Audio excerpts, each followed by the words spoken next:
In one, you can say yeah, this is also correct in one vibration, but oscillation कहोगे तो थोड़ा सा और अच्छा लगता है ना, साइंटिफिक लगता है ना. Time taken to complete one oscillation is called time period.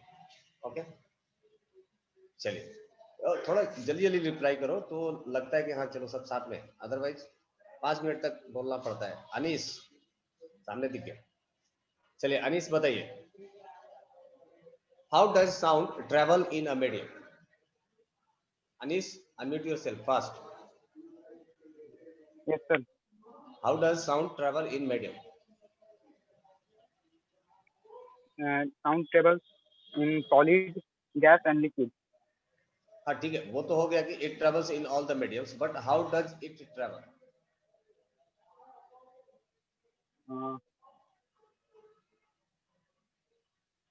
No idea? Huh? When the source vibrates, the air molecules near to the source starts vibrating, and it pushes the another air molecules, and thus the sound travels in a medium. ऐसा कुछ मैंने बताया था. जब source vibrate करता है उसके near by object का वाइब्रेशन स्टार्ट हो जाता है ना. फिर ये वाइब्रेशन उसके नेक्स्ट फर्दर जो एयर मॉलिक्यूल होगा उसको ट्रांसफर हो जाएगा, एंड इस तरह से साउंड ट्रैवल कर जाता है. चलिए उसके बाद एक और क्वेश्चन न्यूमेरिकल, फटाफट देखते हैं कौन जल्दी बताता है. Number of vibration is given as, number of vibration यह आपको दिया गया है, that is equals to 1000 per second. 1000 per second. So what will be the time period?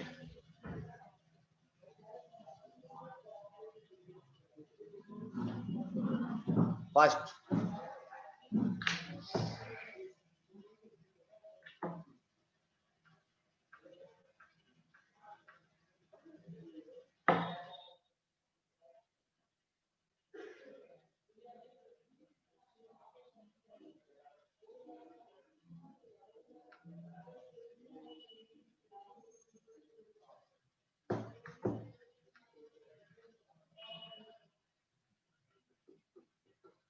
आया क्या आंसर?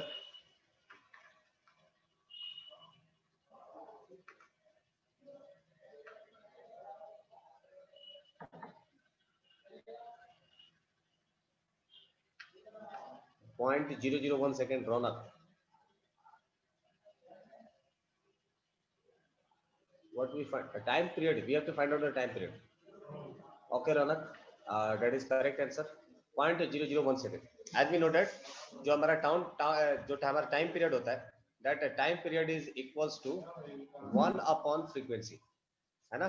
और हमें जो दिया गया है क्वेश्चन में वो क्या दिया गया है? फ्रीक्वेंसी दिया गया है. दैट मीन्स कि time period is equal to कितना हो जाएगा? 1 डिवाइडेड बाई 1000, है ना. और ये वैल्यू कितना आ जाएगा? That will be equal to 0.001. Time period का यूनिट क्या हो जाएगा? Second. So this will be the second.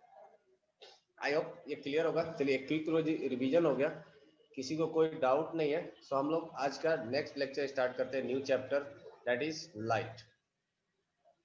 सो किसी को कोई डाउट नहीं है ना? सो नेक्स्ट चैप्टर स्टार्ट करें अपन लोग.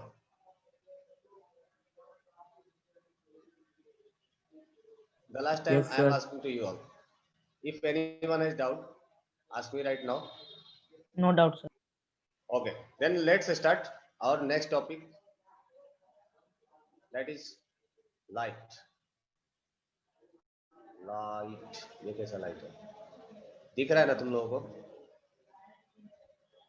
Yes, sir. Yes, sir. Light अभी बनता होगा. चलिए दाढ़ करिए. So लाइट है. हाँ चलो चलो, ये मेरा फर्स्ट पेंटर क्लास है इसलिए इग्नोर टाइप. चलिए बात करते हैं लाइट के बारे में. सबसे पहले तो आप लोग मुझे बता दीजिए कि आप लोग लाइट के बारे में क्या क्या जानते हो. ऑलरेडी आप लोग 7th में कुछ ना कुछ तो लाइट के बारे में पढ़ चुके हो, है ना. सो लाइट के बारे में आप लोग क्या हमें बता दीजिए, बारी बारी से बताइए एक एक लोग, सो दैट कि सब लोग. हाँ. Light travel in a straight line. Light travels in a straight line. That is a property. That's very good. Okay. Ali Abbas का कहना है light is a form of energy, that is also correct. Light is a resource, that is also correct. Very good answer. और कोई light के बारे में और क्या क्या आप लोग जानते हो? जितना आप लोग बोलोगे उतना अच्छा है. So light consists of अजी, 7 colors. Light travels without medium. Sameer का कहना है आपका आवाज थोड़ा सा सिंक कर रहा है. So, Fastest substance in universe. okay, it travels faster than any other else. Okay, yeah, ये भी एक सही है. So कितना स्पीड से चलता है ये भी बता दीजिए. 3 into 10 power 8 क्या meter per unit? second. Metre per second.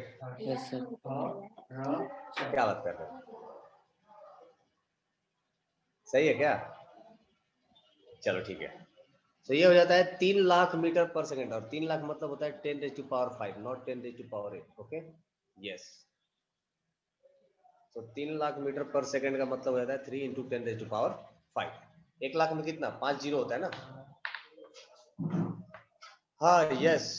Yes, sir. Ali Abbas का कहना है white light consist of 7 colours, that is also correct. Very good. Light का स्पीड हो ही गया 3 lakh metre per second. Tanisha का कहना है light gets reflected back from polished surface. Sir screen नहीं दिख रहा है. कौन सा स्क्रीन? मैं दिख रहा हूँ. यस सर आप दिख रहे हैं, वो आपके स्क्रीन शेयरिंग नहीं दिख रहा है, बस एक इरेजर दिख रहा है. हाँ, तो एक व्हाइट बोर्ड दिखेगा ना. अभी दिख रहा है क्या? Yes sir yes sir. मैंने कुछ लिखा ही नहीं था इसलिए नहीं दिख रहा होगा. देखो ये हो गया लाइट. सो तनिषा, आपने जो बताया light gets reflected back from polished surface, here is a dispute. मैं पूछना चाह रहा हूं कि क्या लाइट रिफ्लेक्ट करता है सिर्फ और सिर्फ पॉलिश्ड सरफेस से या ऑल सरफेस से? ऐसा कंपलसरी है क्या कि लाइट जब भी रिफ्लेक्ट करेगा एक पॉलिश्ड सरफेस से ही करेगा? Everyone.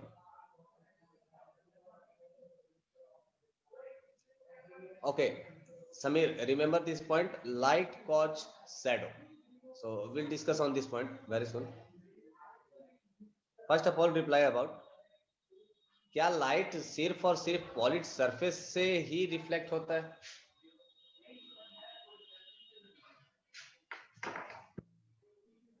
All surface. Yes Ali, that is correct. All surface. ऐसा All कोई surface, sir. नेसेसरी कंडीशन नहीं है जहां पर आप पॉलिश सरफेस ही लिखें. सो तनिषा, आपने सही बताया है, बस सिर्फ उसमें थोड़ा सा करेक्शन है. Light gets reflected back from all the surfaces. Okay okay. Next to the point, Sameer ने कहा है लाइट कॉज शैडो. ओके, मतलब लाइट की वजह से परछाई बनती है. सही पॉइंट. क्यों बनती है?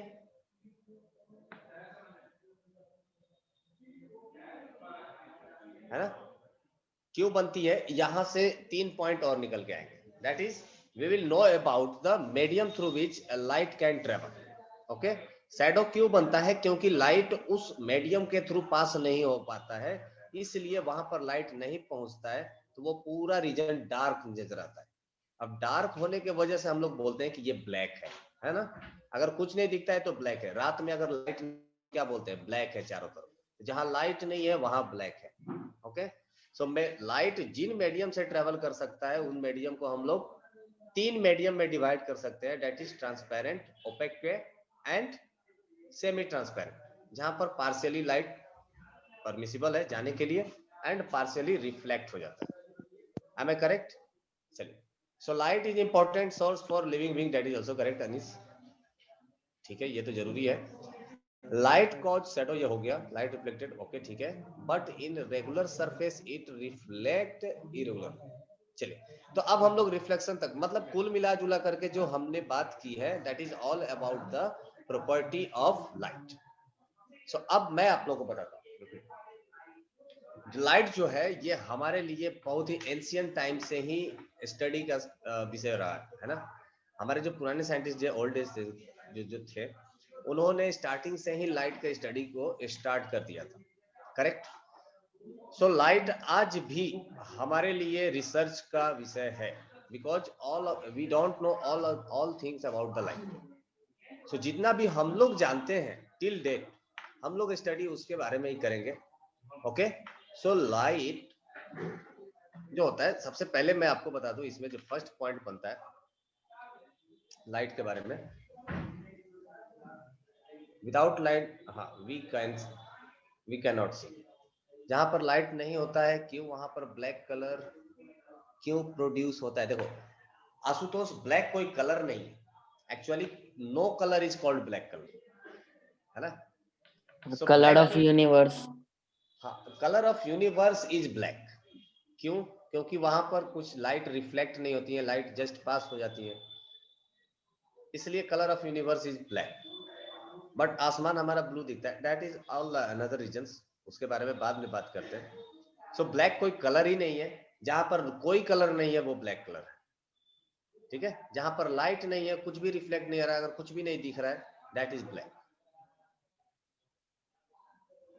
सो वैक्यूम में लाइट ट्रेवल करेगा कि नहीं? आशुतोष, बिल्कुल करेगा। वैक्यूम में लाइट ट्रेवल करता है, तभी तो सन से अर्थ के पास लाइट चले जाता है, अदरवाइज सन से अर्थ तक मीडियम तो है नहीं, लाइट उधर ही रुक जाना चाहिए था, but it does travel. Sameer Anand, in polish surface it reflects at same angle that it reach, and in rough surface it reflects in various directions. Yes Samir, that is also correct point. So let's stop about the properties of light. Let's start from the light. कितना time में सन से? लगभग 8 minute के आसपास लगता है sunlight को सन से यहाँ तक ट्रेवल करने में। सर 4 मिनट में ही वो अर्थ के एटमॉस्फेयर में चला जाता है। ओके, सो अर्थ और उसके बीच का डिस्टेंस कितना है? सन के बीच का 15 करोड़, सही है ना? अर्थ एंड यस सन के सर। बीच का distance 15 crore divided by 3 lakh करिए, जितना भी टाइम आएगा that will be your answer. कितना आ रहा है? जो भी आ रहा है, 4 मिनट, 5 मिनट, 8 मिनट, जितना भी आएगा। सो आगे बढ़े, और कुछ पूछना है?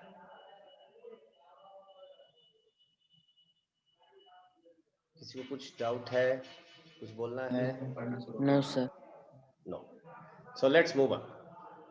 सो लाइट के बारे में बता रहा था कि लाइट हमारे लिए बहुत ही एंशिएंट टाइम की स्टडी का फील्ड रहा है। सो बहुत सारे साइंटिस्ट आए, बहुत सारे लोगों ने बहुत कुछ बताया लाइट के बारे में, जिनमें से जो फेमस चीजें हैं, कुछ जो इंपॉर्टेंट प्रॉपर्टी है वो मैं आपको बता देता हूँ। The first one is light it is a form of energy, है ना? So it is a form of energy, it is a form of energy. जैसे साउंड के बारे में बताया था, वैसे ही जो लाइट है it is also a form of energy. Light है तो बहुत सारे जो प्लांट हैं ये अपना खाना पका पाते हैं, प्लांट हैं तो हम लोग जिंदा हैं। So it is very much important. और लाइट के पास बहुत सारा एनर्जी होता है, एनर्जी है, इसके पास मास नहीं है, इसलिए ये वेव फॉर्म में ट्रेवल करता है, it does travel in the form of wave. So अब यहाँ पर डायलेमा प्रोड्यूस हो जाता है कि लाइट के बारे में, कि क्या ये सच में सिर्फ और सिर्फ वेव है ना? सो यहाँ पर जो डायलेमा होता है, साइंटिस्ट लोगों ने फाइनली ये बात बोला, इसमें बहुत ज्यादा डिटेल में हम लोग नहीं जाएंगे कि क्यों होता है क्यों नहीं होता है, ये हम लोग इतना ही बताएंगे, इसके बारे में इतना ही बात करेंगे कि light is of dual nature, light is of dual nature, dual nature.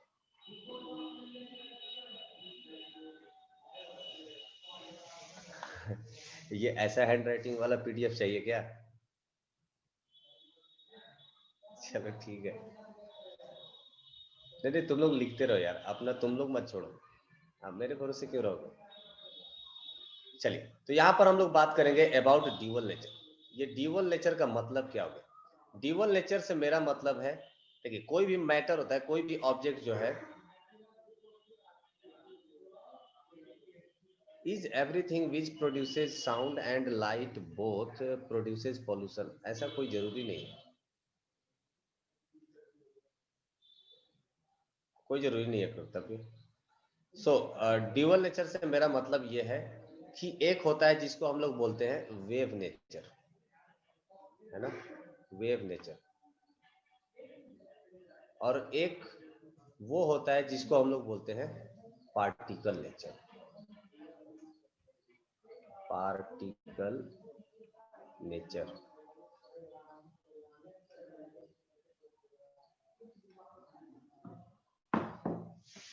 नहीं, मैं तो यही जानता हूँ, DUAL, ड्यूअल होगा, लिख लीजिएगा आप। ओके, चलिए।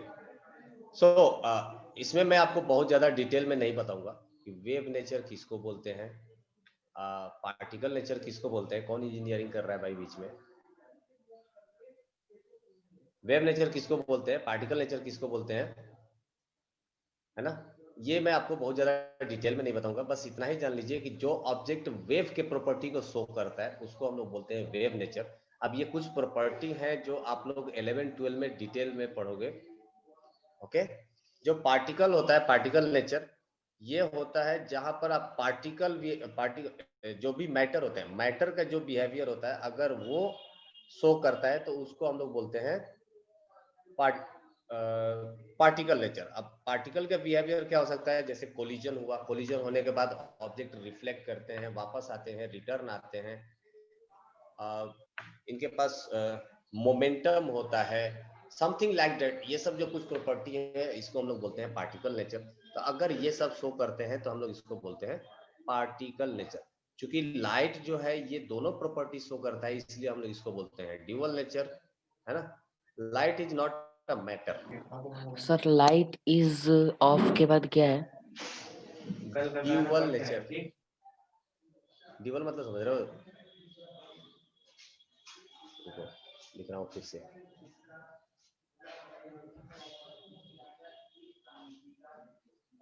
लिखने की कोशिश कर रहा हूँ। अरे यार, ड्यूअल मतलब क्या बोलते हैं उसको? दोनों नेचर शो करता है, ड्यूअल। हो गया? तो ये हो गया दूसरा प्रॉपर्टी। इसके बारे में और ज्यादा डिटेल में नहीं बात करेंगे। थर्ड पॉइंट लाइट के बारे में होगा। It travels fastest then any other, है ना? So it travels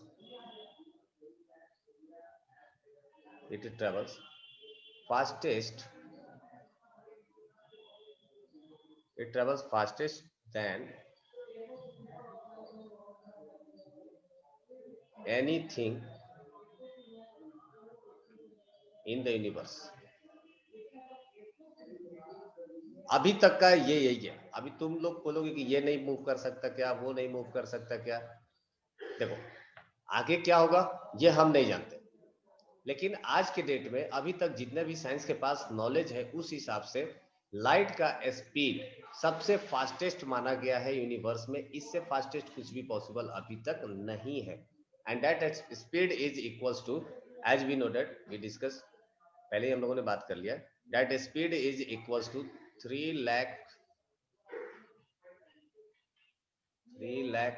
metre per second, है ना?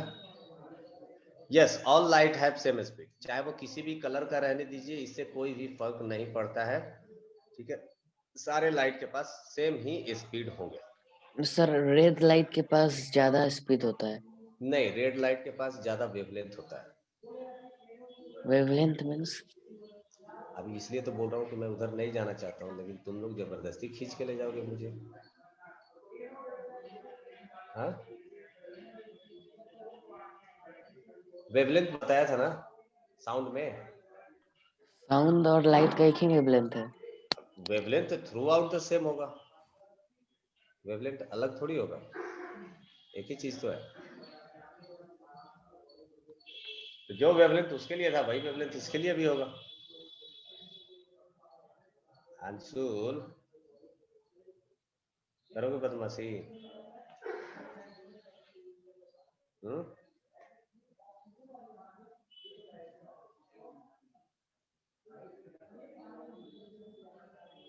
एक तो मैं ऐसे ही इस पे पढ़ाता नहीं हूँ, ऊपर से तुम लोग और परेशान करोगे।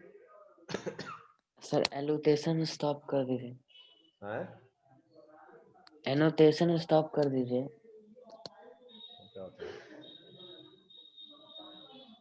ये तो ठीक है, मेरा पेन पेंसिल कहाँ गया?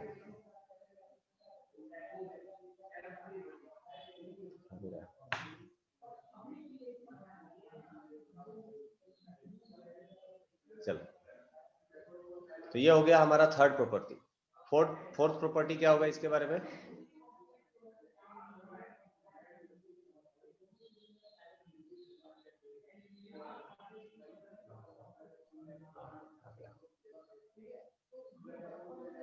चलिए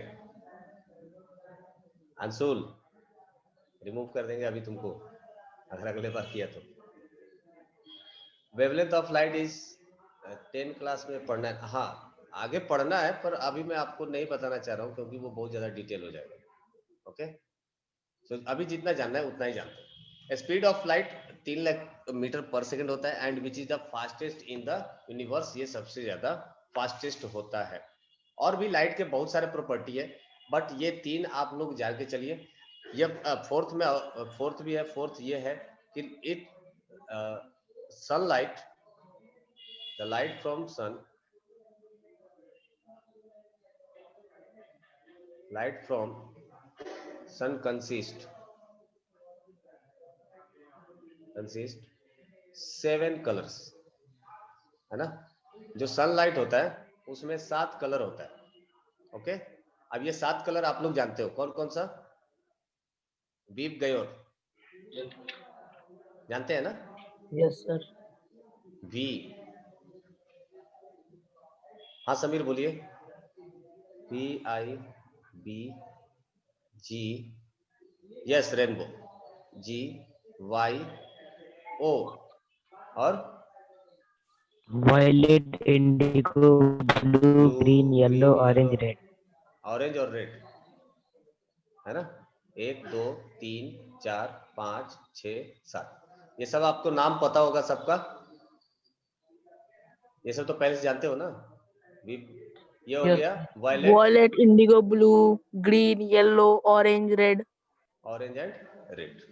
तो इसमें से जो आपने बताया था कि ये जो रेड कलर है, इसका जो वेवलेंथ है लैम्डा, ये सबसे मैक्सिमम होगा, है ना। और ये जो वायलेट कलर है, इसका जो लैम्डा होगा ये सबसे मिनिमम होगा। जस्ट फॉर इंफॉर्मेशन, मैं और कुछ नहीं बताने वाला हूँ। फ्रीक्वेंसी की अगर हम लोग बात करें तो फ्रीक्वेंसी ऑफ जो रेड होता है, ये सबसे यहाँ पर क्या हो जाएगा, ये होता है मिनिमम होगा, है ना। और जो वायलेट कलर का जो फ्रीक्वेंसी होता है, ये सबसे मैक्सिमम होता है ना। तो ये सबसे मैक्सिमम होगा, जिसका फ्रीक्वेंसी ज्यादा होगा उसका वेवलेंथ कम होता है। ओके, सो लैम्डा मिनिमम होगा। अब इस लैम्डा मैक्सिमम होने की वजह से जो रेड कलर है, रेड कलर ये सबसे ज्यादा दूर ट्रेवल करता है ना। तो red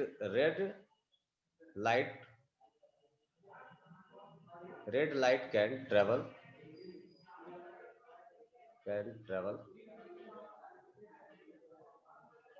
longest distance,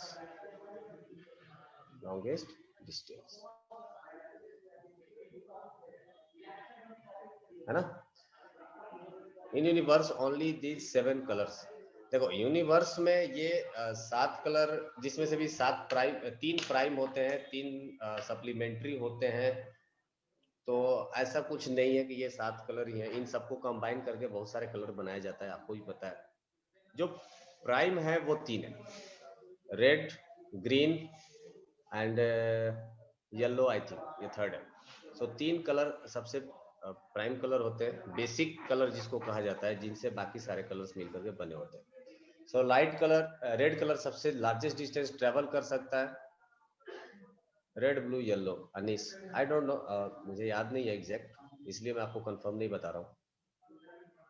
red light ज्यादा डिस्टेंस ट्रेवल करता है, इसलिए सिग्नल पर रेड लाइट हम लोग यूज करते हैं फॉर डेंजरस साइन, ताकि आपको दूर से ही देख करके पता चल जाए कि हाँ आगे कुछ सिग्नल है ना। और बाकी का कलर एज यूजुअल है, बाकी के पीछे कोई रीजन नहीं है। रेड लाइट के पीछे रीजन यही है कि red light can travel very longest distance. चलिए, तो ये हो गया, लाइट में 7 कलर होते हैं, that is known as the weave wave. अब आगे बात करते हैं कि हमारे लिए लाइट इंपॉर्टेंट क्यों है ना। What is the light. अब हम लोग बात करेंगे डिफिनीशन ऑफ लाइट। लाइट किसको कहते हैं? Anyone who can define what is light?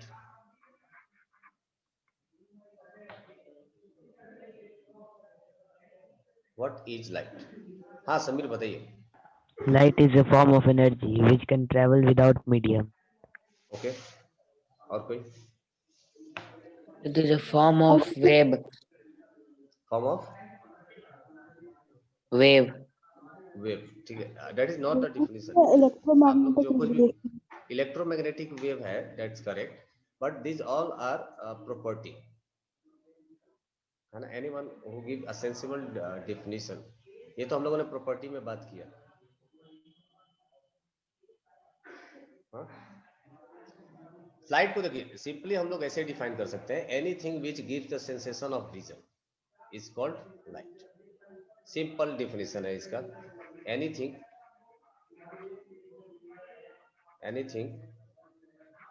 which gives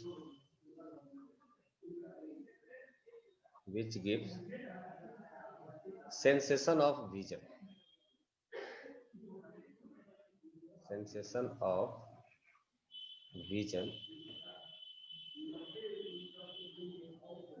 is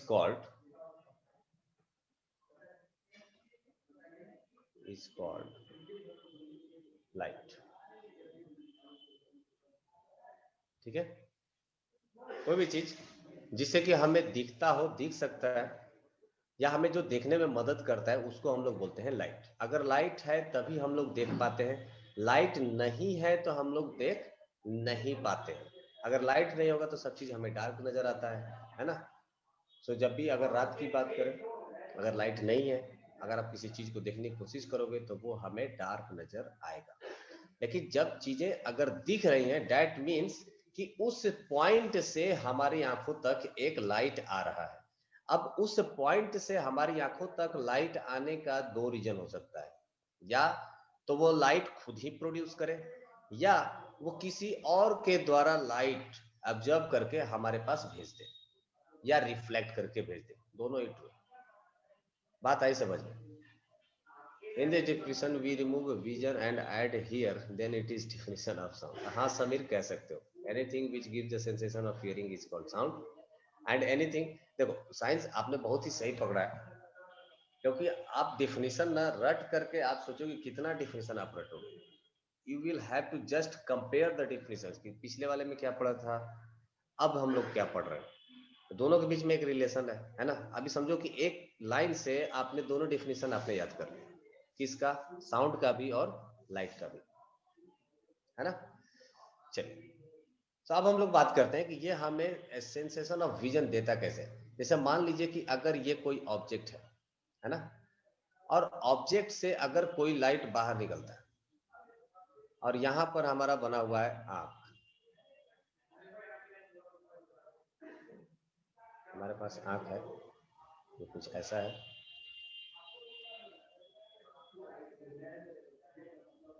ना? चलिए, तो ये यहां से कोई लाइट निकलता है, ये कोई ऑब्जेक्ट है, और यहां से दो लाइट निकल रहे हैं। ऐसा जरूरी नहीं है कि दो ही लाइट निकलता है, बिलियंस ऑफ लाइट एक साथ में बाहर निकलते हैं, और ये दोनों लाइट हमारी आंखों के पास जाकर के मिलेंगे। थोड़ा सा मैंने दूरी बना दिया, एक्चुअली में ये लाइट हमारे आंख के पास आता है ऐसा। अब ये लाइट क्या करेगा, आंख के अंदर जाकर के अपना एक इमेज फॉर्म करता है। आंख के अंदर एक ऐसा प्लेटफॉर्म होता है, स्क्रीन टाइप आप बोल सकते हो, that is called as retina, है ना? यहाँ पर होता है रेटिना, इसको बोला जाता है। आंख का स्ट्रक्चर आप लोग पढ़ोगे 10th में डिटेल में, फिलहाल मैं आपको शॉर्ट में सिर्फ इतना ही बता देता हूँ कि ये आंख के पीछे जस्ट एक स्क्रीन होता है ना?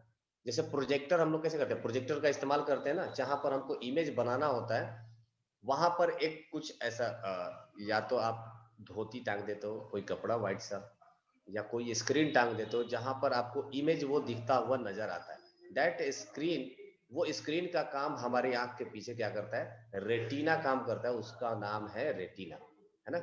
तो हमारी ये जो आई बॉल्स जो दिख रहे हैं सामने के, ब्लैक कलर के अंदर एक पतला सा होल होता है ना? यहाँ से लाइट इंटर करती है, और फिर वो सिलियरी मसल्स ये साइड में होते हैं, है ना? Ciliary muscles which control the size of that hole, उसको हम लोग सिलियरी मसल कहते हैं। और वो जो होल है उसको हम लोग पुपिल कहते हैं। हमने अभी ह्यूमन आई पढ़ना है कि नहीं? रौनक नहीं पढ़ना है। I am not going through the human आई। मैं सिर्फ आपको जस्ट छोटा सा इंट्रो बता रहा हूँ। ये जो इमेज जो बनता है वो कहाँ बनता है? रेटिना के ऊपर बनता है। तो कोई भी ऑब्जेक्ट के ऊपर से जो लाइट आती है ये रेटिना पर एज इट इज एक इमेज बनता है। एज इट इज नहीं, ये जैसा भी ऑब्जेक्ट है इसके जस्ट रिप्लिका बनता है एक अपोजिट डायरेक्शन में। ये हमें रेटिना पर नजर आएगा। आपके बुक में दिया होगा, नो प्रॉब्लम। अगर आप लोगों को इच्छा होगी तो मैं बता दूं, मुझे कोई दिक्कत नहीं है। देखो आप लोग जिस लेवल पे पढ़ना चाहोगे मैं उस लेवल पे पढ़ा सकूंगा, ओके। बट मैंने देखा एनसीईआरटी में नहीं है तो आई डोंट नो, बिकॉज मैं हाँ 8th में मैं पहली बार पढ़ा रहा हूँ। जनरली मैं 11 12 को ही पढ़ाता हूँ। है चलो अच्छी बात है, अगर है तो पढ़ा दूंगा, उसमें क्या है। ये तो और भी अच्छी बात है, अगर रेटिना आंख के बारे में अगर अपने जान जाते हो तो अच्छी बात है। चलिए, तो ये जो ऑब्जेक्ट है, ऑब्जेक्ट से जो लाइट जाती है या आंख के थ्रू, यहाँ पर रेटिना होता है, रेटिना पर इमेज बन जाता है और इस तरह से अगर हम लोग ऑब्जेक्ट को देख पाते हैं। अगर ये ऑब्जेक्ट नहीं होता, सॉरी ये अगर लाइट नहीं होता तो हमारी आंखों तक ये लाइट पहुंच ही नहीं पाता, है ना। तो सब कुछ क्या दिखता है यहाँ पर? अंधेरा नजर आता। ये ऑब्जेक्ट भी ब्लैक नजर आता, ये सब कुछ इसके आसपास के सारी ऑब्जेक्ट हमें ब्लैक ही नजर आती। क्लियर? ये पॉइंट क्लियर है सबको? तो किसी भी ऑब्जेक्ट को देखने के लिए लाइट का होना जरूरी है। अब ये लाइट देखो दो ऑब्जेक्ट्स हो सकता है, या तो ये खुद ही अपने आप से लाइट प्रोड्यूस कर रहा हो, जैसे टॉर्च हो गया, सूर्य भगवान हो गए, बल्ब हो गया, ये जो खुद का अपना लाइट प्रोड्यूस करता है, या ये लाइट कहीं दूसरे जगह से लाइट आ रहा हो, इंसिडेंट किया, फिर रिफ्लेक्ट किया और फिर हमारी आंखों तक पहुंच गया। ये भी एक पॉसिबिलिटी है। तो ये कुछ भी हो सकता है, दोनों ही वे में मुझे क्या चाहिए? That is the light from that object. ठीक है? अगर ये लाइट खुद ही लाइट प्रोड्यूस कर रहा, सॉरी अगर ये ऑब्जेक्ट खुद ही लाइट प्रोड्यूस करेगा तो उसको हम लोग बोलते हैं लूमिनस ऑब्जेक्ट। क्या बोलते हैं? Luminous object. Luminous object, luminous उसको बोलते हैं जो अंधेरे में भी चमकता हो, उसको हम लोग बोलते हैं लूमिनस, है ना। तो अगर ये खुद ही लाइट प्रोड्यूस करेगा तो उसको हम लोग बोलते हैं लूमिनस ऑब्जेक्ट, या दूसरे वर्डों में जनरल जो हम लोग यूज करेंगे फिजिक्स में जो यूज किया जाता है, that is source of light, है ना। सोर्स ऑफ लाइट, नॉर्मली हम लोग यही टर्म इस्तेमाल करेंगे, सोर्स ऑफ लाइट। ठीक है? अगर ये ऑब्जेक्ट मुझे दूसरे के वजह से प्रोड्यूस किए गए लाइट से अगर हमें दिखता है, मतलब that is due to the reflection, अगर ये मुझे ऑब्जेक्ट दिखता है तो इसको हम लोग बोलेंगे इल्यूमिनेटेड ऑब्जेक्ट।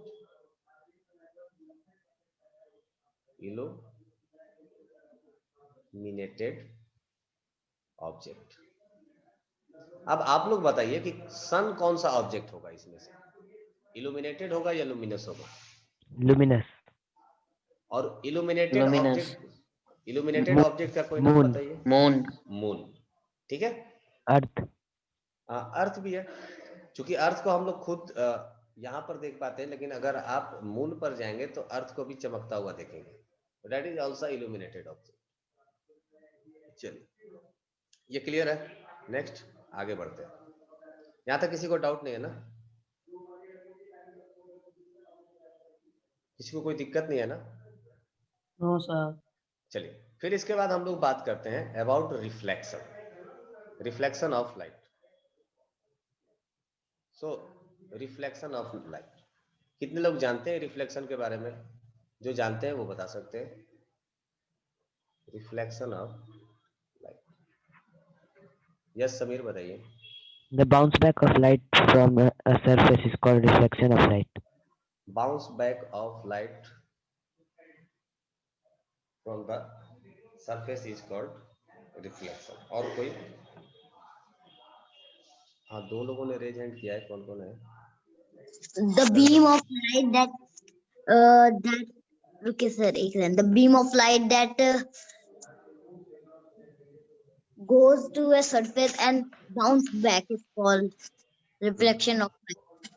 ठीक है, और कोई So बताइए। when a ray of light falls on a polished smooth surface such as mirror, it returns back into the same medium. This is called the reflection of light. Once again, a polished surface जरूरी है क्या? It reflects from all the surface, so need not to put it down like The polished bouncing back of the light rays from the surface of an object into the same medium is called reflection of light. Okay, so आप लोगों के definition में मुझे दो word सुनाई दिए। एक जिसको आप लोगों ने बोला बीम, किसी ने तो बोला बीम और किसी ने बोला रे। What do you mean by beam and रे? हाँ, बता सकते हैं? Anyone? Group of ray is called beam. Group of रे इज कॉल्ड बीम। और बीम रे किसको बोलेंगे?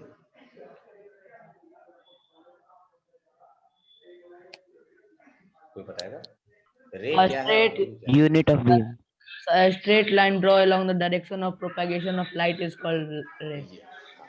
अगर सिंगल लाइट की अगर हम लोग बात करें, जैसे मान लो अगर ये कोई सोर्स है और यहाँ से एक लाइट प्रोड्यूस किया गया है ना, तो ये जो एक लाइट है, लाइट का जो एक रे है, इसको हम लोग क्या बोलेंगे? ये है रे। लेकिन अगर ऐसे मल्टीपल रे निकल रहे हैं किसी भी ऑब्जेक्ट से, जैसे ये अगर हमारा सोर्स है और यहाँ से बहुत सारा ऐसा रे निकल रहा है एक साथ में, तो इन सबको कंबाइन करके हम लोग एक साथ में क्या बोलेंगे? That is called as beam. Correct? Yes, sir. सही है ना? तो जो रे होता है वो सिंगल लाइट को बोलते हैं, जो बीम होता है दैट इज ग्रुप ऑफ रे को हम लोग बीम बोलते हैं। सो ये आप लोगों के डिफिनेशन में ये दो वर्ड्स आए थे।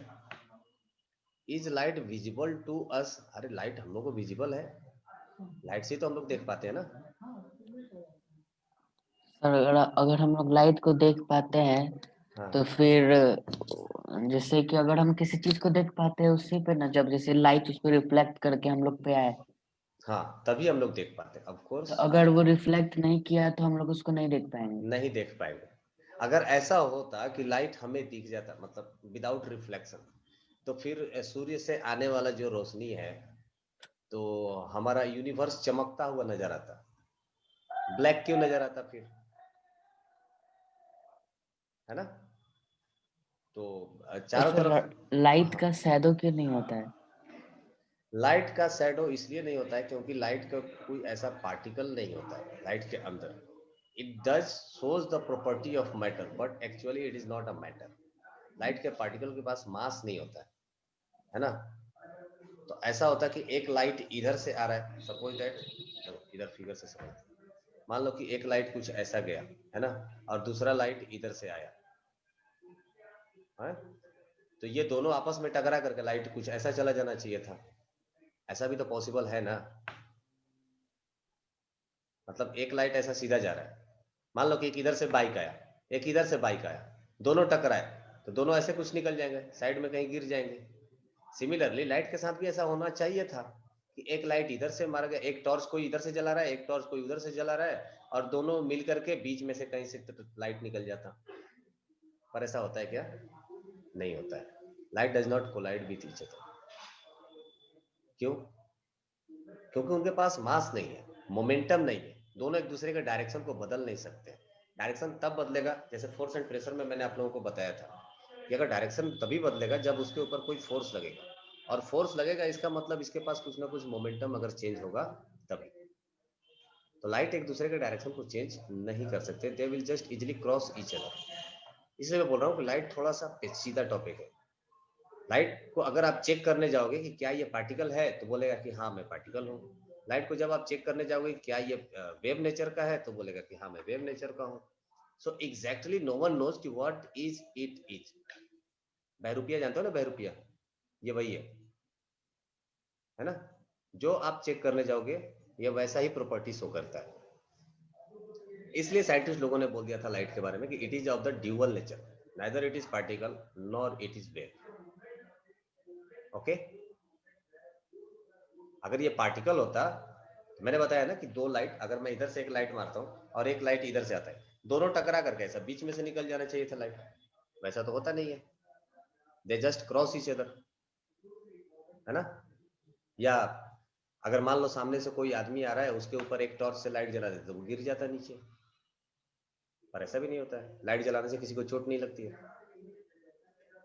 तो इनके पास जो मोमेंटम होता है वो mass into velocity m into v के फॉर्म में नहीं होता है, that is in the form of energy.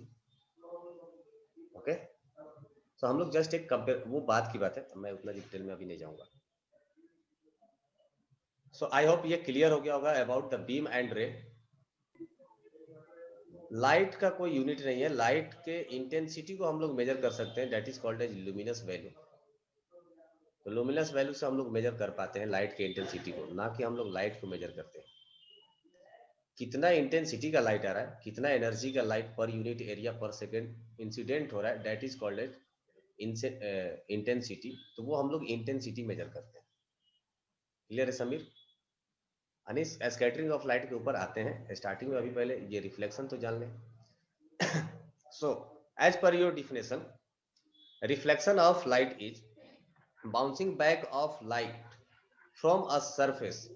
यहां पर एक चीज और ऐड कर लीजिए, यहां तक तो आपने जो भी बताया वो करेक्ट था, इसमें एक चीज और ऐड कर लेंगे, the bouncing back of light, bouncing back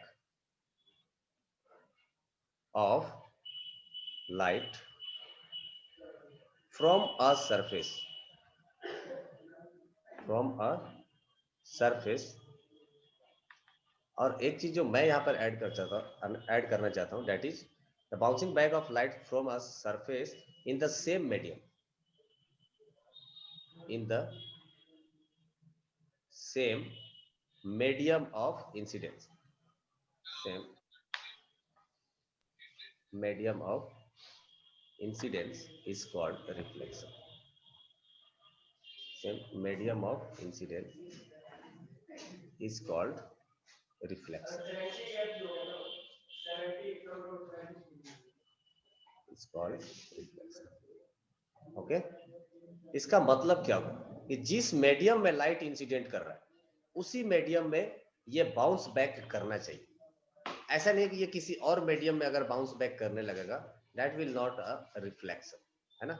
for example, जैसे मान लो कि यहाँ पर कोई एक सरफेस है, यहाँ पर एक बीच में दीवार है, इसके पीछे ही आपको वाटर है ना, यहाँ पर लाइट आया, तो ये लाइट जो इस मीडियम में जाएगा that will not a reflection, है ना। इसको हम लोग रिफ्लेक्शन नहीं बोलेंगे। यहाँ पर अगर एयर है तो ये साइड में भी एयर ही चाहिए, तभी जाकर के इसको हम लोग रिफ्लेक्शन बोलेंगे, अदरवाइज ये रिफ्लेक्शन नहीं। समझाता हूँ कि इंसिडेंस और इसका मतलब क्या होता है। So let's talk about the medium, कि ये इंसिडेंस क्या होता है, रिफ्लेक्टेड लाइट क्या होता है, एंगल ऑफ इंसिडेंस क्या होता है, नॉर्मल क्या होता है, सरफेस किसको बोलते हैं, इन सब चीजों के बारे में अपन लोग बात करते हैं। So let's draw the another diagram. देखिए, मान लीजिए कि ये हमारा एक कोई सरफेस है जहां से लाइट को रिफ्लेक्ट करना है। सीधा लाइन तो ड्रॉ हो ही नहीं सकता हमसे अभी, तो सीधा लाइन ड्रॉ करते हैं। चलिए, ये कोई एक सरफेस है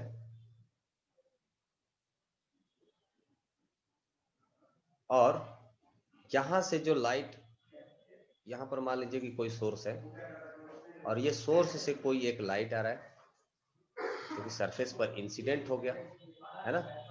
एंड देन अगेन यहां से एक लाइट वापस, एक लाइट यहां से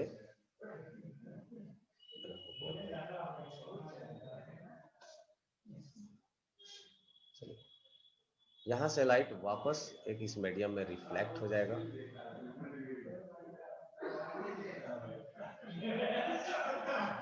फिर यहां से एक नॉर्मल लाइन ड्रॉ करेंगे,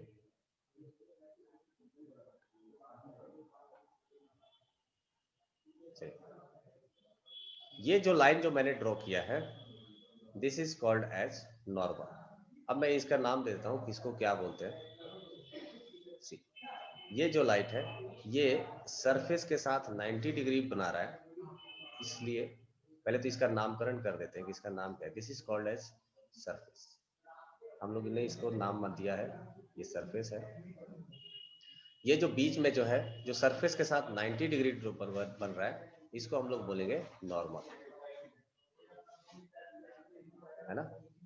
और ये जो लाइट इंसिडेंट हो रहा है, ये लाइट कहीं से भी आ सकता है, from a source. Let suppose that कि यहाँ पर कोई एक सोर्स है जहां से लाइट प्रोड्यूस हो रहा है, और उसमें से कोई एक रे को हम लोग कंसीडर कर रहे हैं, और इस रे को हम लोग बोलेंगे, इसी को हम लोग बोलेंगे इंसिडेंट, इंसिडेंट रे, इंसिडेंट रे। अगर ये एक लाइट है तो इसको हम लोग रे बोलेंगे।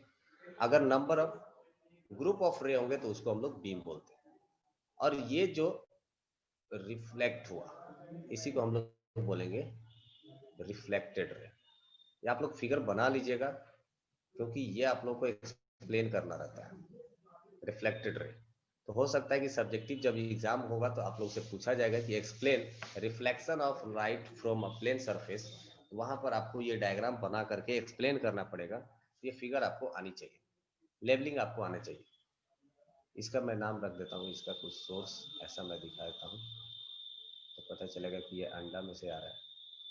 This is called as source. Okay, now ये जो एंगल बन रहा है विथ नॉर्मल, इसको हम लोग डिनोट करते हैं फ्रॉम आई, है ना। और इसके अपोजिट साइड में ये जो एंगल बन रहा है विथ रिफ्लेक्टेड रे, इसको हम लोग डिनोट करते हैं आर से। याद रखना, that I and R both represent angle. हम नीचे लिख देते हैं, आई मतलब हो गया यहाँ पर, this is called as angle of incidence, angle of incident, ठीक है। और ये जो आर है, आर को हम लोग बोलते हैं angle of reflection, angle of reflection, ठीक है। तो ये हो गया आई। एंगल ऑफ इंसिडेंस किसके बीच में बोलते हैं?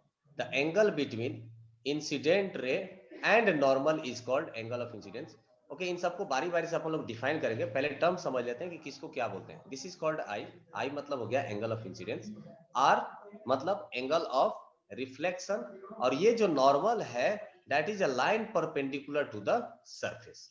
जिस सरफेस पर ये लाइट इंसिडेंट रे इंसिडेंट हो रहा है, उस सरफेस के परपेंडिकुलर जो भी लाइन होगा उसको हम लोग बोलेंगे नॉर्मल, ठीक है। तो जो भी ये एंगल है that is between the incident ray and normal, reflected ray and normal, ठीक है। और ये जो मीडियम है पूरा, जैसे मान लीजिए कि अगर मैं यहाँ पर एयर है, चारों तरफ एयर है, तो ये जो एयर होगा इसको हम लोग क्या बोलेंगे? This will be called as medium of incidence, this is called as medium of incidence, है ना। जिस मीडियम में ये लाइट इंसिडेंट हो रहा है इसको हम लोग क्या बोलेंगे? मीडियम ऑफ इंसिडेंस बोलेंगे, ठीक है। और जिस पॉइंट पर, जिस सरफेस पर ये इंसिडेंट हो रहा है इसको हम लोग बोलेंगे पॉइंट ऑफ इंसिडेंट, है ना। इसको हम लोग क्या बोलेंगे? पॉइंट ऑफ, शॉर्ट में इसको लिख देता हूं इंसिडेंस। ओके, आई होप ये क्लियर होगा। इतने सारे टर्मिनोलॉजी आप लोगों को क्लियर होंगे, ठीक है।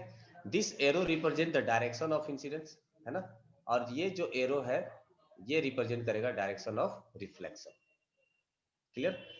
याद रखिएगा, कभी कभी क्वेश्चन में आप लोगों को ऐसे ही मतलब ट्विस्ट लाने के लिए ये एंगल कभी कभी दिया जाता है। सो याद रखिएगा, this angle theta is not the angle of incidence. अगर ये भी अगर आपको एंगल दिया गया that is angle with the surface, तो इसको हम लोग एंगल ऑफ इंसिडेंस या एंगल ऑफ रिफ्लेक्शन नहीं कहते हैं। ये गलत है, ये भी गलत है, ठीक है। ये सही है और ये सही है, क्लियर।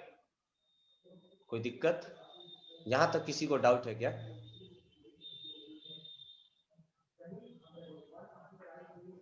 यहां तक किसी को डाउट है? No sir. हाँ समीर बताइए। सर आई का वैल्यू 45 डिग्री होगा। ऐसा कोई जरूरी नहीं है,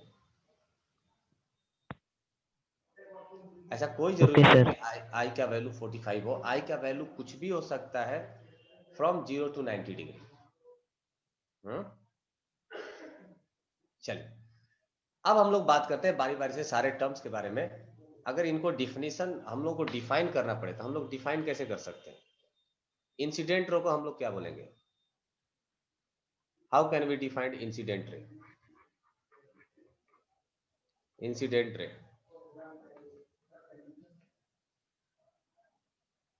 एनीवन? हाँ समीर बताइए। Ray from the source that meet at surface is called incident ray. हाँ कह सकते हैं। और कोई? बोलिए बोलिए, अनम्यूट करके बोलते जाइए। दो लोग और रेज हैंड किए। Sir, the ray of light which falls off an object is called incident ray of light. Falls on A object. हाँ ठीक है, ये भी सही है। कुल मिला जुला करके अगर आपको कंसेप्ट याद है तो आप उसके डेफिनेशन खुद से बना सकते हो। हाँ, एग्जाम में जरूरी नहीं है कि मगअप करके जाए यहाँ से और वहां पर बैठ करके झूलते झूलते रटेंगे फिर जा करके लिखेंगे, ऐसा कुछ भी नहीं। अगर आपको कंसेप्ट याद है कि इंसिडेंट रे किसको बोलते थे, हिंदी में भी याद है, तो आप लोग उसको इंग्लिश में कन्वर्ट करके लिख सकते हो। सो इंसिडेंट रे का हम लोग डेफिनेशन यहाँ से बना सकते हैं। अ लाइट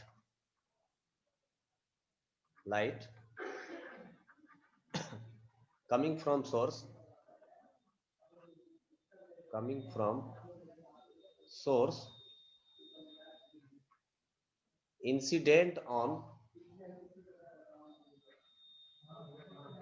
incident लिखिए, या इसको इंसिडेंट रे तो हम लोग बोल ही रहे हैं तो इसको फॉल्स लिख देते हैं। A light coming from source falls on surface, surface के जगह थोड़ा सा इसमें और एक टर्म लिख देते हैं, रिफ्लेक्टिंग सरफेस लिखते हैं, थोड़ा सा और अच्छा लगेगा। फॉल्स ऑन रिफ्लेक्टिंग सरफेस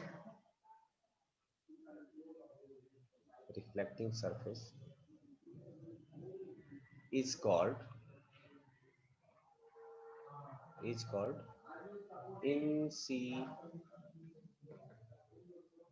समझ जाना इंसिडेंट रे। ये हो गया definition number 1। Next, incident ray के बाद क्या था? नॉर्मल हम लोग किसको बोलेंगे?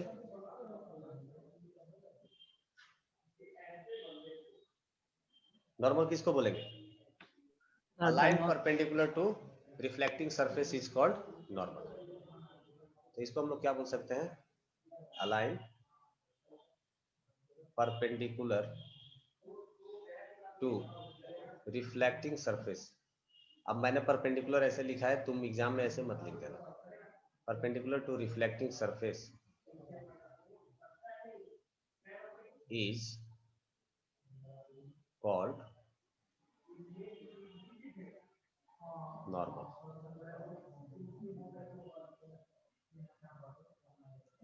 ठीक है, चलिए थर्ड। हाँ बताइए, रेज हैंड किया है। सर नॉर्मल एक लाइट रे है कि इमेजिनरी लाइन है जो हम लोग बस बोलते हैं। It is imaginary line, that's, ये भी मेंशन कर देते हैं। हाँ समीर बोलिए। इट इज एन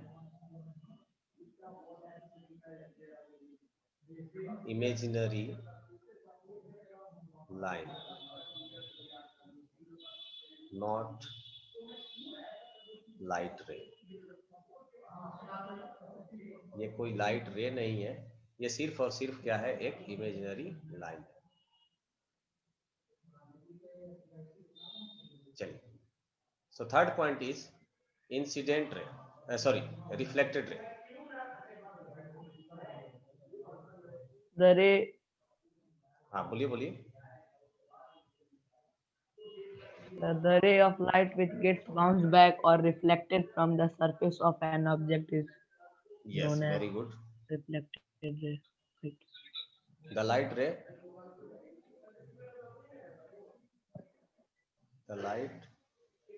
रे which bounce back which bounce back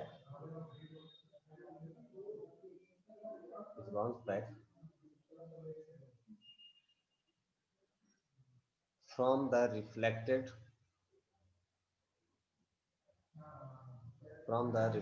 surface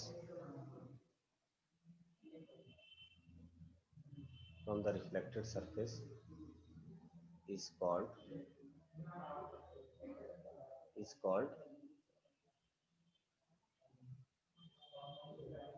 reflected ray.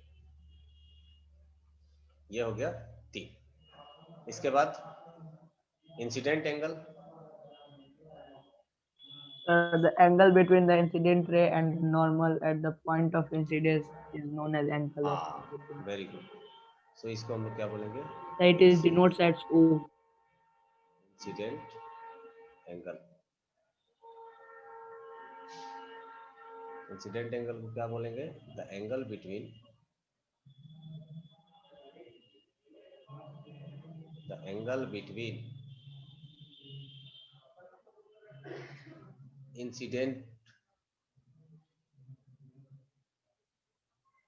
incident ray and normal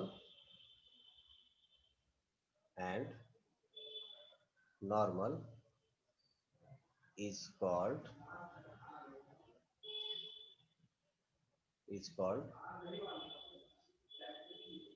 incident angle. Okay, and fifth one is incident angle के बाद, अच्छा नॉर्मली जो इसको डिनोट किया जाता है किससे डिनोट करते हैं? Angle I. हाँ, स्मॉल आई से, है ना? It is normally denoted by small I. इसके बाद क्या हो जाएगा? रिफ्लेक्टेड एंगल, है ना?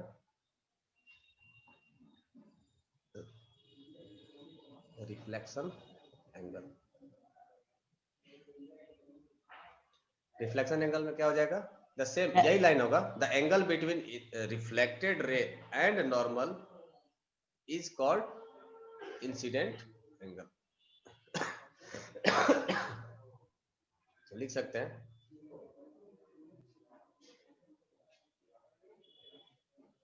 The angle between reflected ray and normal। यहां पर ये वर्ड भी ऐड कर सकते हो, एट पॉइंट ऑफ इंसिडेंट। ऊपर भी ऐड कर सकते हो, एट पॉइंट ऑफ। ऐड किए अच्छा है, नहीं ऐड किए तो भी कोई दिक्कत नहीं। Normal at the point of incident is called, जो भी आपका है, रिफ्लेक्शन। आई होप ये पांचों टर्म्स आपके क्लियर होंगे, ये आपको याद होना चाहिए बाय हार्ट। नेक्स्ट क्लास में मैं आप लोगों को पूछूंगा ये सारे डिफिनेशंस, तो ये आपको याद होना चाहिए, है ना? इसके बाद हम लोग और एक चीज और बोल सकते हैं, that is the medium of incidence. तो मीडियम ऑफ इंसिडेंस को हम लोग क्या बोल सकते हैं? Sixth one is sir 1 minute sir, पीछे चाहिए ना। अच्छा, हाँ,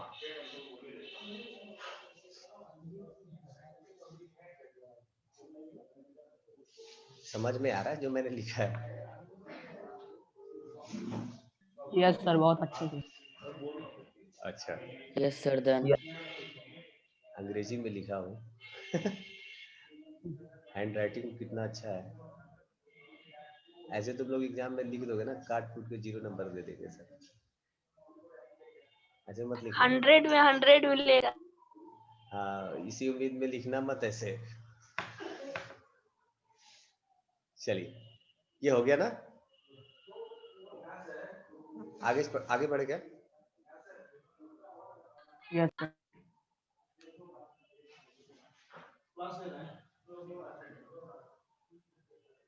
चलिए आगे बढ़ते हैं। 6, अगर हम लोग बात करें मीडियम ऑफ इंसिडेंस, अगर हम लोग बात करें medium of incidence, medium of incidence, इसको हम लोग क्या बोलेंगे? The medium in which the light rays incident on reflecting surface is called medium of incidence. और कोई इसको शॉर्ट में कर सकता है डेफिनेशन को? आप लोगों की इंग्लिश अच्छी है, बताओ। चलिए लिख लेते हैं फिर इसी को। The medium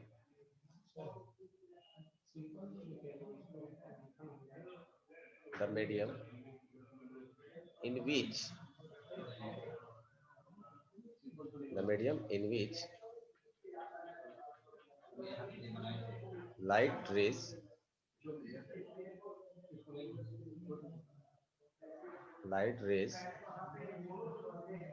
incident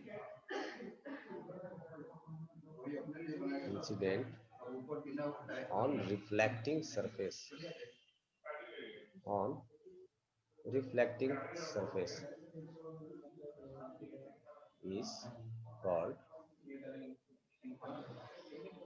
is called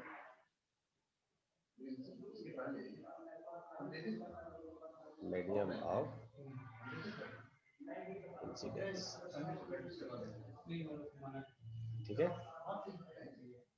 सो अभी तक आज मैंने कुछ जो इंपॉर्टेंट टर्म्स जो इस्तेमाल किए हैं उसको मैं आपको रिवाइज करा देता हूँ। पहला तो मैंने property of light, 5 property of light या 4 कुछ ऐसा बताया। It is a form of energy which travels in the form of wave, या बोल सकते हो it is in the form of wave. और ये जो वेव जो होता है ना, मैंने 2 वेव आपको पहले बता चुका था। दैट इज मैकेनिकल वेव के 2 पार्ट होते थे, transverse wave and longitudinal wave. ये मैकेनिकल वेव में नहीं आता है, ये आता है इलेक्ट्रोमैग्नेटिक वेव में। ये एक अलग टाइप का वेव है जिसको हम लोग बोलते हैं electromagnetic wave, and it does not require any medium for its propagation. ये मैंने शायद प्रॉपर्टी में नहीं लिखवाया है, तो आप ऐड कर लीजिएगा अभी। Light does not require any medium for its propagation, it can travel in vacuum too. ठीक है, ये वैक्यूम में भी ट्रेवल कर सकता है इजिली। इसको ट्रेवल करने के लिए किसी भी मीडियम की जरूरत नहीं पड़ेगी। तो ये कौन सा वेव हो जाएगा? Electromagnetic wave. ठीक है। फिर लाइट के 7 कलर होते हैं, उसका हम लोगों ने नाम जानता है, वीव गयोर, VIBGYOR, वीव गयोर। इसको मैंने थोड़ा सा इलेबोरेट भी किया था कि रेड कलर का जो वेवलेंथ होता है वो मैक्सिमम होता है, और जो वायलेट कलर का वेवलेंथ होता है वो मिनिमम होता है। वेवलेंथ के बारे में हम लोग साउंड के बारे में जो बातचीत किया था वही वेवलेंथ होता है। फ्रीक्वेंसी जो हम लोग ने साउंड में पढ़ा था वही फ्रीक्वेंसी यहाँ पर भी इस्तेमाल होता है। फ्रीक्वेंसी का डिफिनीशन नहीं बदलेगा इन लाइट एंड साउंड। ये वही होगा, number of vibration in 1 second is called frequency, and the distance between the 2 drops और 2 क्रेस्ट इज कॉल्ड वेवलेंथ। तो ये जो डिफिनीशन है ये आपका नहीं बदलने वाला है। इसके बाद हम लोगों ने लाइट के डिफिनेशन के बारे में बात किया था। Light is that thing which gives us the sensation of vision is called light. कोई ऑब्जेक्ट हमें, how light oscillate, Sameer basically अब ये मैं सवाल आपको नहीं बता सकता हूं क्योंकि ये आपके लेवल का नहीं है ना। एक इलेक्ट्रिक फील्ड होता है, एक मैग्नेटिक फील्ड होता है, and this both fields are oscillates.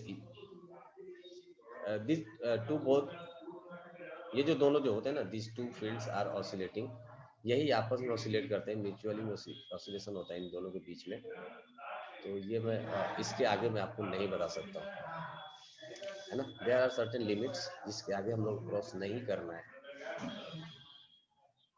Light oscillate ऐसा, हाँ, जैसे साउंड ऑसिलेट करता है वैसे ही लाइट में भी ऑसिलेशन होता है ना।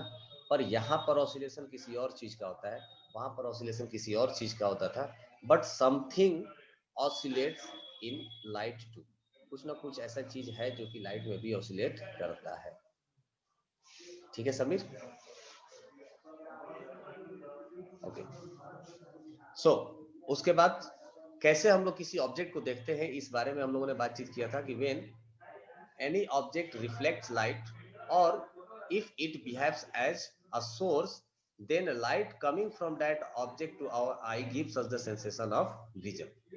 एक लाइट, एक ऑब्जेक्ट को हम लोग तभी देख सकते हैं जब वहां से लाइट या तो रिफ्लेक्ट होकर के आए या लाइट खुद ही प्रोड्यूस करे वो, और वो लाइट अगर हमारी आंखों तक आता है, प्रोड्यूस करे इससे मतलब नहीं है, प्रोड्यूस करने के बाद हमारी आंखों तक भी आना चाहिए, तभी जाकर के हम लोग देख पाते हैं। ऐसा थोड़ी है कि रात में जो जब चंद्रमा नहीं दिखता है तब चंद्रमा के पास लाइट नहीं जाता होगा, जाता होगा ना, पर वहां से रिफ्लेक्ट होकर के हमारी आंखों तक नहीं आता, इसलिए हम लोग चांद को रात में नहीं देख पाते हैं। समटाइम जब हमारी आंखों तक आता है तो हम देख पाते हैं।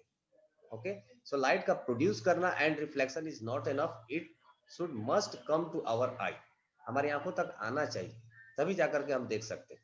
ठीक है, so it should must reach to our eye. अब रास्ते में अगर कोई बीच में कोई हिंड्रेंस प्रोड्यूस कर दे, कोई दीवार खड़ा कर दे, तो लाइट तो वो रिफ्लेक्ट कर रहा है, फिर भी वो हमें नहीं दिखेगा। क्यों? क्योंकि हमारी आंखों तक वो आएगा ही नहीं। तो लाइट को हमारी आंखों तक पहुंचना भी जरूरी है।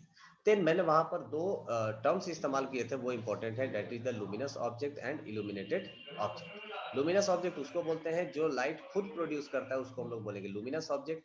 अब जब लाइट इल्यूमिनेट होगा, मतलब दूसरे के लाइट से वो अगर रिफ्लेक्शन की वजह से दिखता है, इसको हम लोग बोलते हैं इल्यूमिनेटेड ऑब्जेक्ट। ये दो पॉइंट मैंने वहां पर डिस्कस किया था। Thereafter we come to a point that is reflection of light. So reflection of light में हम लोगों ने कुछ 6 टर्म्स को मेंशन किया है, that is incident ray, normal, reflected ray, angle of incidence, angle of reflection and medium of incidence, है ना। कहने को तो और भी इसमें डिफाइन कर सकते थे, जैसे reflecting surface, point of incidence, इसको भी हम लोग डिफाइन कर सकते थे, बट वो टर्म को हमने नहीं इंक्लूड किया है। वो चाहे तो आप लोग खुद से ड्रॉ करके, खुद से डिफाइन करके मुझे आप एज ए होमवर्क सेंड कर सकते हो, तो आप खुद से इसको डिसाइड कर लेना। Now the next topic is laws of reflection. Laws of reflection, laws किसको बोलते हैं? होमवर्क में यही है कि जैसे आप उसमें जो 2-3 टर्म्स है ना जो मैंने छोड़ दिए, उसमें क्या है, पॉइंट ऑफ इंसिडेंस, है ना, रिफ्लेक्टिंग सरफेस, और भी जो टर्म्स कुछ अगर छूट जाता है तो वो आप मुझे उसका डिफिनीशन लिख करके आप मुझे सेंड करेंगे ग्रुप पर। ठीक है, 2 तो मुझे याद है, तीसरा आप फिगर देख करके समझ जाइएगा उसमें से कौन सा टर्म छूट गया है, आप उसका डिफिनीशन बनाइए and then send it to me. Laws of reflection की बात करते हैं। लॉ किसको बोलते हैं? लॉ मतलब हम लोग नॉर्मली जो जानते हैं दैट इज कानून, है ना, रूल, नियम, है ना। तो यहाँ पर भी लॉ का मतलब भी वही है, ये भी कानूनी है, एक तरह से नियम है, और law is valid for everyone, है ना, there is no if and but, है ना। अगर किसी को आप मर्डर करते हो तो 7 साल की सजा होती है। अब ये मर्डर कुछ भी हो सकता है ना, ऐसा थोड़ी गरीब आदमी को मारो तो नहीं होगा, या बड़े आदमी को मारा तो कम होगा, ऐसा कुछ भी नहीं है। मर्डर इज मर्डर, जो तुमने जुर्म किया उसका एक सजा होगा, एंड इसका कुछ इफ एंड बट नहीं होता है। सिमिलरली लॉ भी वैसा ही है फिजिक्स में, जहां पर कोई इफ एंड बट नहीं होता है, it has to follow all the things. Universe में जितने भी चीजें हैं उनको इसको फॉलो करना पड़ता है, या फॉलो करते हैं तभी जाकर के ये लॉ कहा गया है। जब सारे ऑब्जेक्ट इस चीज का, कोई भी इसका एक्सेप्शन नहीं मिलता है, जब सारे ऑब्जेक्ट एक तरह से बिहेव करते हैं सेम प्रॉपर्टी को, तो इसी को हम लोग लॉ मान लेते हैं। जैसे न्यूटन के द्वारा जो कहा गया था, जो 3 सेंटेंस जो कहा गया था, उसको हम लोगों ने लॉ मान लिया था। क्यों? क्योंकि यूनिवर्स में सारे ऑब्जेक्ट उसको फॉलो करते थे, सारे ऑब्जेक्ट इस बात को मानते थे, तभी जाकर के हम लोगों ने कहा उसको लॉ। सिमिलरली रिफ्लेक्शन के भी कुछ रूल्स ऐसे हैं जो सारे ऑब्जेक्ट फॉलो करते हैं, इसलिए हम लोग इसको बोलते हैं लॉ। यस रौनक, रंजन, रौनक, सर गलती से हो गया। अच्छा कोई बात नहीं। सो लॉ में है, पहला लॉ यही है कि all three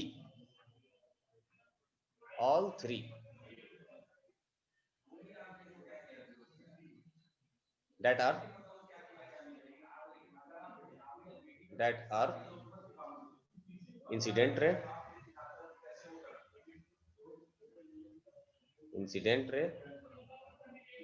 reflected ray,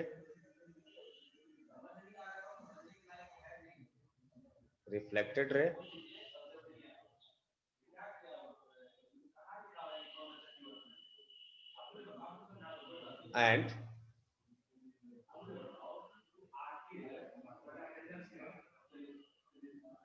point of incidence.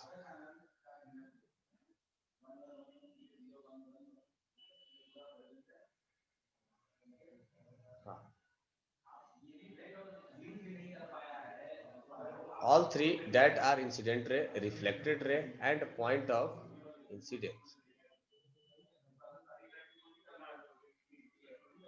lies in same plane.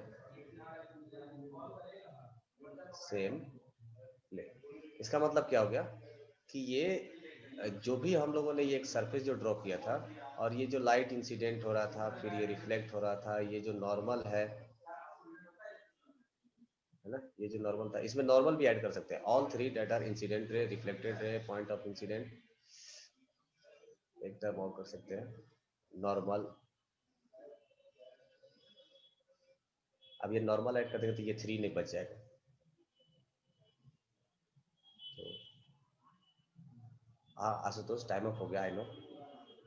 ठीक है, ये वाला आप हटा दीजिए. सो ऑल की जगह हम लोग लिख सकते हैं, ये भी हटा देते हैं.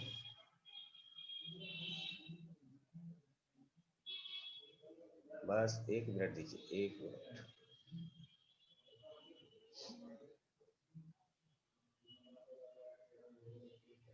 यहाँ पर ऐड कर देते हैं. It says that all incident ray, reflected ray and point, यहाँ पर एंड हटा दीजिए, कॉमा लगा दीजिए. It says that all reflected ray, incident ray, point of incident and normal lies in same plane. अब सेम प्लेन का मतलब क्या हो जाता है? देखो, ये जो रिफ्लेक्शन होगा ना, अगर मैं हम लोग 3D की बात करें, थोड़ा सा वो जल्दी में होगे तो मैं यहीं पे छोड़ दूंगा या 5 मिनट और समय लूंगा, क्योंकि अब ये हीट ऑफ द मोमेंट है. अगर छूट गया तो फिर बाद में ये मोमेंटम नहीं बन पाएगा. सर नेक्स्ट क्लास में बता दीजिएगा. चलो ठीक है, चलिए फिर यहीं पर होल्ड करते हैं, है ना. इस फिगर से आगे हम लोग स्टार्ट करेंगे. So okay, thank you. Let's stop here. मिलते हैं नेक्स्ट क्लास में. कोई डाउट होगा नेक्स्ट क्लास में पूछ Thank you, लीजिएगा. sir. Bye. Hi, sir. Okay, bye.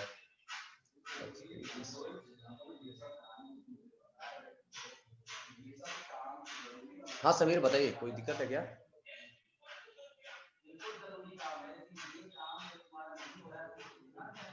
Sameer, कोई दिक्कत है? No problem sir. What is regular frequency and irregular frequency? Regular frequency, regular reflection and irregular reflection तो सुना है. Next class, sir. चलिए next class. Bye, sir. Bye bye.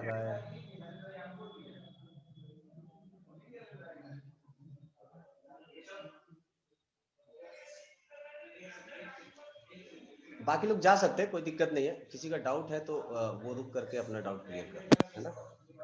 बाकी लोग जा सकते हैं. Abhinav, I am trying how to send this PDF. Okay, Sir, any homework? Homework यही है कि पिछले जो साउंड चैप्टर है उसको आप लोगों को कंप्लीट करना है NCERT and send this solution in the group, है ना. या अपलोड करने का आप लोगों को लिंक दिया गया ना, आप उस लिंक पर सर वो आप पहले का भी होमवर्क था और स्टार्टिंग में साउंड पढ़ा रहे थे, उसी समय भी दे दिए थे. तो सारा साउंड सबका कंप्लीट है ना. मैं चेक करूंगा अभी. आज मैं सर को बोलता हूँ, जिन्होंने भी फिर होमवर्क नहीं किए होंगे फिर मैं उनको डायरेक्ट मैं बात करूंगा फिर. सर हम साउंड जब चैप्टर आप पढ़ा रहे थे उसी समय आप होमवर्क देते तो हम सबमिट कर दिए थे. ओके ठीक है, जिन्होंने भी किया है उनके लिए नहीं है, जिन्होंने नहीं किया ये उनके लिए है. आप लोग को जल्द से जल्द साउंड चैप्टर कंप्लीट करके अपलोड कर दीजिए, है ना. चलिए. Sir, NCERT questions. हाँ हाँ, of course NCERT question. Bye sir. Sameer, हाँ साउंड के केस में अगर आप बात कर रहे हो रेगुलर फ्रीक्वेंसी, इरेगुलर फ्रीक्वेंसी, तो इसका मतलब ये हो गया कि अगर सेम फ्रीक्वेंसी के अगर सारे साउंड प्रोड्यूस हो रहे हैं तो उसको हम लोग क्या बोलेंगे, रेगुलर फ्रीक्वेंसी। और अगर डिफरेंट फ्रीक्वेंसी के अगर साउंड प्रोड्यूस हो रहे हैं तो उसको हम लोग क्या बोलेंगे, इरेगुलर फ्रीक्वेंसी। सर एम्पलीट्यूड भी उसमें सेम होना चाहिए। फ्रीक्वेंसी का एम्पलीट्यूड से क्या लेना देना है? अगर सेम फ्रीक्वेंसी के जो ऑब्जेक्ट है या जो साउंड है उसका एम्पलीट्यूड सेम हो भी सकता है, नहीं भी हो सकता है। लेट सपोज कि ये एक साउंड हो गया है ना, तो हम लोग एक दूसरा साउंड भी तो ऐसा बना सकते हैं ना। इन दोनों का फ्रीक्वेंसी में कोई डिफरेंस नहीं है, फ्रीक्वेंसी अभी भी दोनों का सेम है, बस सिर्फ दोनों का एम्पलीट्यूड अलग अलग है। ओके, ठीक है ना।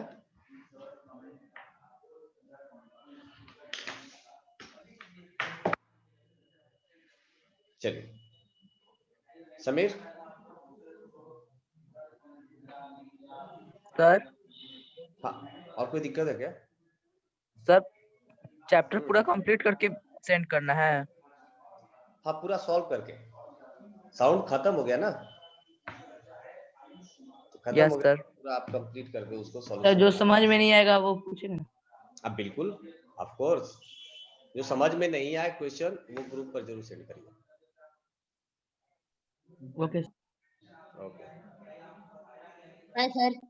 समीर, मैंने एनसीईआरटी का बुक शायद ग्रुप में शेयर किया है ना।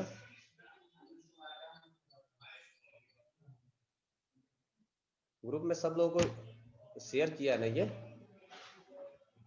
यस सर, एक बार किए थे आप। हाँ, तो आप उसमें जाकर देख सकते हो, है ना।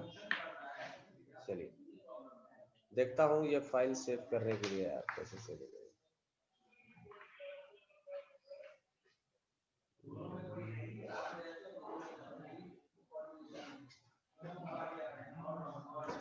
आप लोग जा सकते हो।